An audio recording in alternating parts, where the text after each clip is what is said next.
Pastor Greg Gilbert tells a story about teaching his one-year-old son how to swim. According to Gilbert, it was a chore.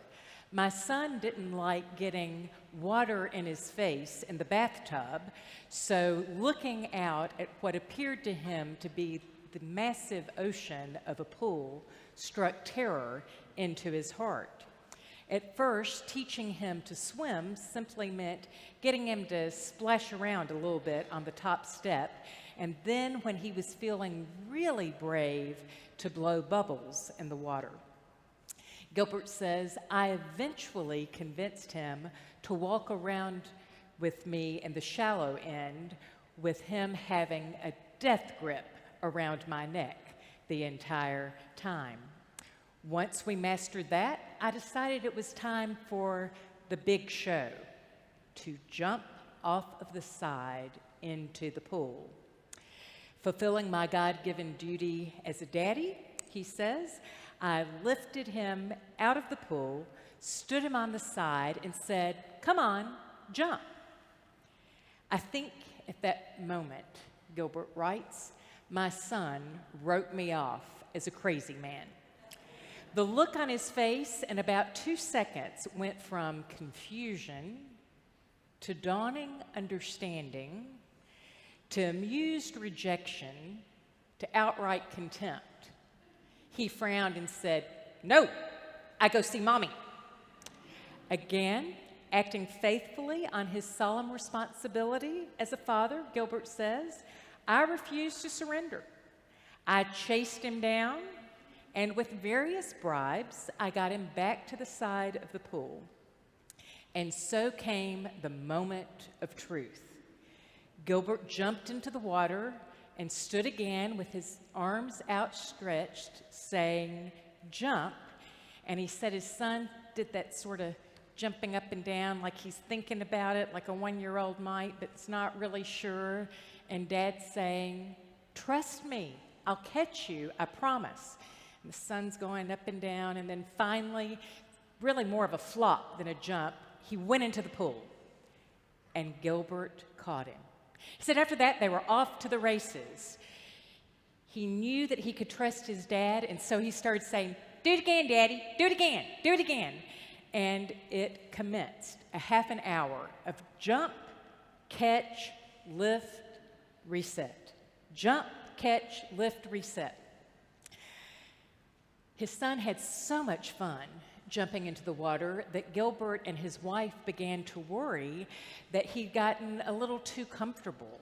And so they watched him like a hawk for the next few days. After all, what if he wandered out when no one was there with him? Would he remember all of the times that he'd safely jumped into the water and decide to venture out on his own? What Gilbert perceived, he says, warmed his heart as a parent. Never once did his little boy think about jumping into the water if his dad was not there. But if his dad was there with his arms outstretched, he would run and jump, knowing that his father was going to catch him every time. He realized that his son realized that in spite of his apparent successes in jumping into the pool, that his son did not trust in his own abilities. His son trusted in his dad's promise to catch him. Remember that, it's important. His son did not trust in his own abilities, but he trusted in his dad's promise to catch him. Gilbert's son trust was in his father and in this promise, come on, kiddo, jump, and I promise I will catch you. The same is true for us. We see that in the case of Peter. When Peter got out of the boat and walked on water, he was trusting in Jesus' ability and Jesus' promise. He wasn't trusting in his own ability to walk on water. And the story tells us that as soon as he took his eyes off of Jesus and he noticed the waves and the wind, he began to sink. because without Jesus, he did not have the power to walk on water. When Abraham and Sarah left everything behind and set out in response to God's call, they were trusting in God's promises and not in their abilities. Now, God's promise would strain the imagination of the most devoted followers. As you heard Pastor John read, Abraham was 75 years old when he heard God's call and when he decided to leave everything that was familiar, everything that was safe behind, and set off on this journey. Based on this promise from God that he would have children and his descendants, he's told later, would outnumber the stars and that their children are going to inherit land. Abram's wife, Sarah, has been unable to conceive for decades. She's 65, he's 75. This is hardly the age of thinking of welcoming a newborn into your home. In and of themselves, Abram and Sarah are totally without potential. And yet, when faced with this choice to stay where it is safe and remain childless, or to trust in God instead of their own abilities and see if just maybe God can deliver on God's promises, they set out. Now, I believe that if it had been our task to start a new history for the human race after God had gotten so frustrated with humanity that God had wiped out most of humanity with the flood, we would have begun with a bit of more auspicious beginning. If we wanted to add a little drama and suspense, maybe we would have chosen a couple in their 30s or 40s. If we wanted to have more certain success, we might have gone with a couple in their 20s. But God looks around and says, I see this couple. She's 65 and he's 75.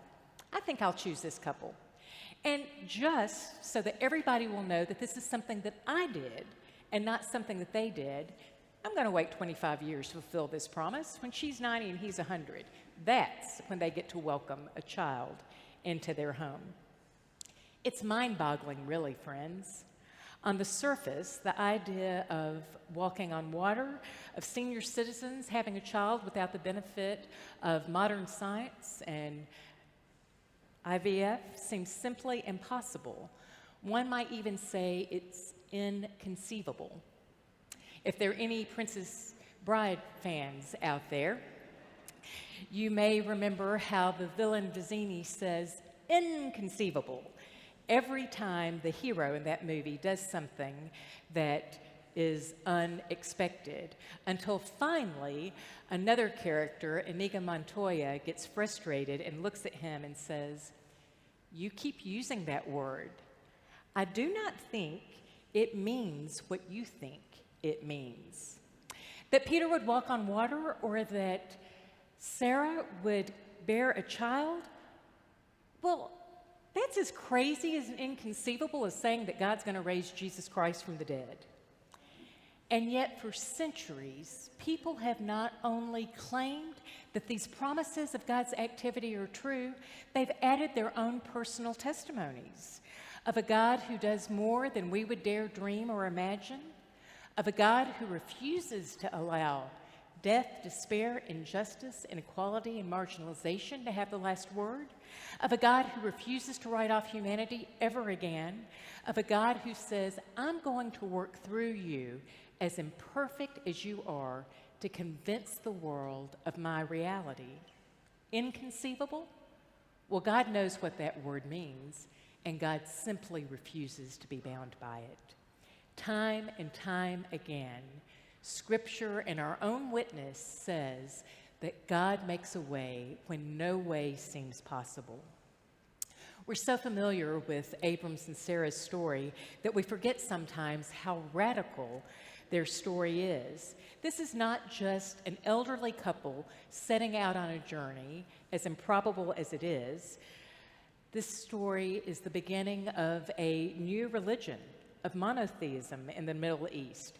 While their compatriots continue to worship a whole pantheon of gods, many of whom the early Israelites also worshiped, Abram says, I'm going to go and I'm going to believe in this one God.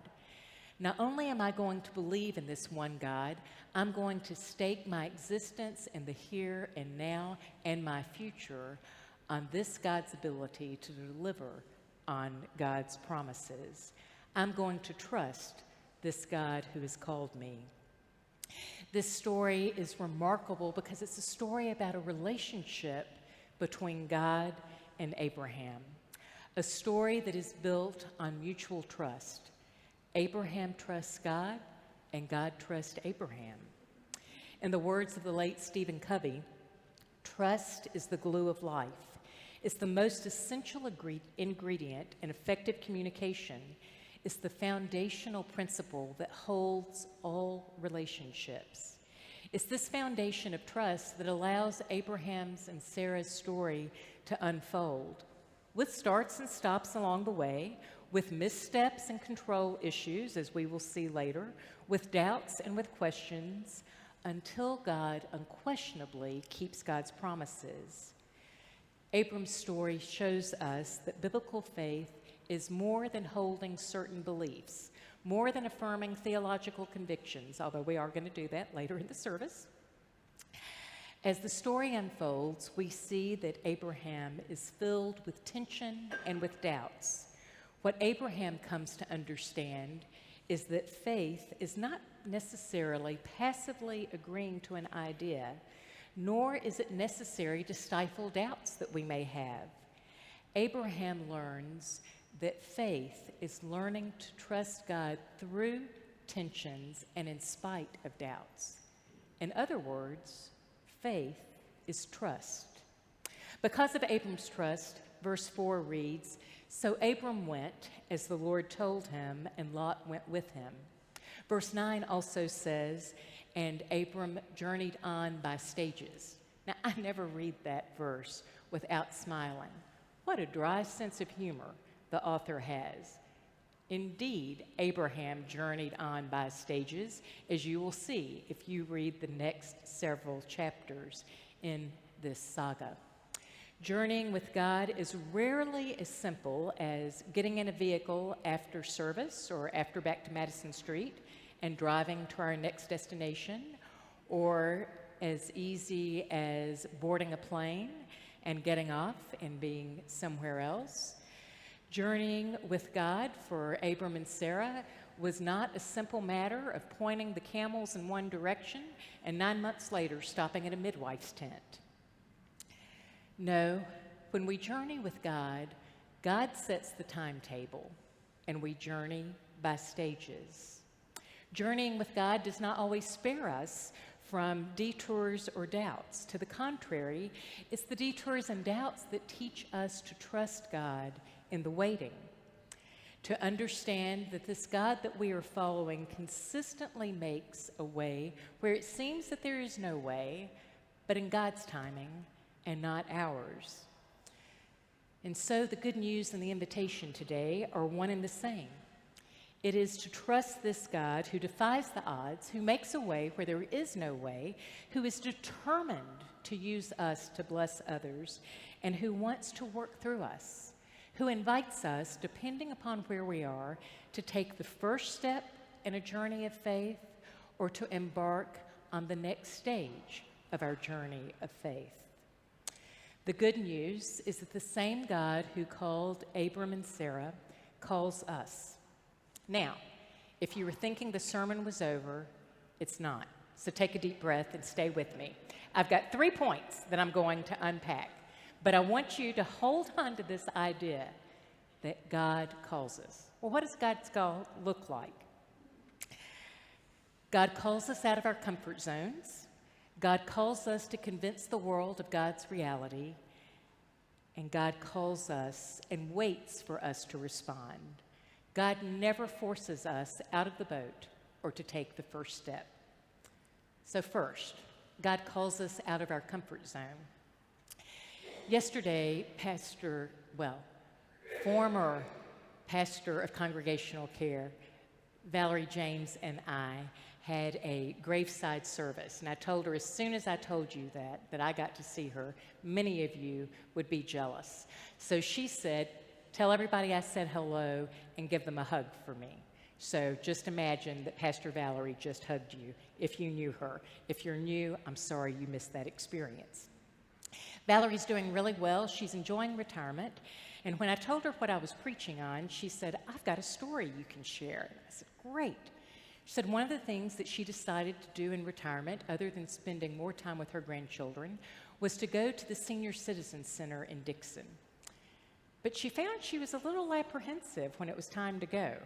And she shared her apprehension with her granddaughters now that she gets to see them more often. She said, what if I don't know anybody? What if nobody speaks to me? What if I have to eat lunch by myself? She said her younger granddaughter said, be brave, Nana, be brave. And her older granddaughter said, I'm not in school yet. Would you like for me to go with you? Now, Pastor Valerie went and had a good experience, and she's even been back. She said, I did play this story up a little for my grandchildren because I wanted them to know, as they are apprehensive about starting a new school year, that we all are apprehensive when we start something new, when we take a risk. But what opportunities might we miss out on if we don't take that risk? If we don't take that first step of a journey, or if we don't decide to get out of the boat. The second thing about God's call is that God calls us to convince the world of God's reality. How do we know if God's calling us? Well, I'm going to suggest two ways. God's call is always to bless others. If we feel that nudge to do something for someone else, that's probably God speaking to us.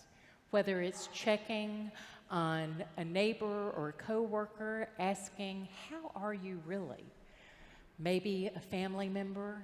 Maybe it's sitting next to that person in the lunchroom, whether it's at work or at school, that no one else wants to sit with. Maybe it's standing up for the person who is being bullied by others. These may seem like relatively small steps, but they can have a really big impact. Secondly, I think we know that God is calling us, and this is particularly true for a congregation. We know where God is calling us when it's something that's bigger than we can do on our own. Pastor John and I both remember that our now retired bishop, Dick Wills, of several years ago, ingrained this in clergy, that if your vision as a church is something that you can do through your own power and your own ability, you are selling God short. It's not from God. It is something that you've come up with. But if your vision of what God is calling you to do is so big that you think that there is no way that we can do that, well, guess what? That is God's call. I want to make, this is an advertisement, want to make a plug now on the back of your bulletin for something that is coming up this fall called Imagine. We're going to be meeting on Wednesday nights to hear God's dream as God reveals it to us. We'll have a light meal from 5:30 to 6, and then from 6 to 7, Pastor John's going to lead us in a process of considering what gifts God has given us, what the needs are in our community, and how God is calling us to put the two together. When I first asked John to come to Madison Street, it was the bishop's idea, and I give Bishop Bill McAlilly credit and thanks for it.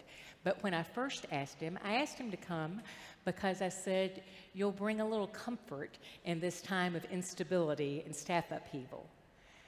But also, and he says that this is the hook, asked him to come and to lead us in this visioning process because I knew that he had done it in other churches, and I knew that once people, these congregations, had this idea of where God was calling them, wow, they walked into the future trusting in God's promises and not in their abilities. And I knew that I wanted that for Madison Street. And when I presented that to John, he said, okay, I'll come for a season. And now I invite you to join me in praying that that season continues to be extended just a little bit for John and Rita. Oh, that might have been a little manipulative. Well, we can pray and God will do with it what God chooses to do. The third point that I want to make about God's call this morning, friends, is to underscore again that God allows us to choose whether or not we will respond to God's call on our lives individually and as a congregation. God doesn't manipulate us. God doesn't force us. God doesn't say, I will quit loving you if you don't do what I've called you to do. No, God keeps hoping that we will choose to say yes. And so we get to decide today and every day if we're going to play it safe and make excuses, clinging to what we know we can do through our own abilities, or if we're going to be like Abram and Sarah and Peter and say, I'm going to step out in faith. Another way to put the choice before us for Harry Potter friends might be we get to choose whether or not we're going to be like Hermione Granger and say, call me, I know the answer, call on me. Or if we're going to be like Ron Weasley, oh, please don't call on me, whatever you do. God allows us to choose our response. Greg Gilbert's son's trust was in his father's promise. Come on, kiddo, jump. I promise I'll catch you. The question before us today, the questions are, in whom are you trusting, and in whom are we trusting?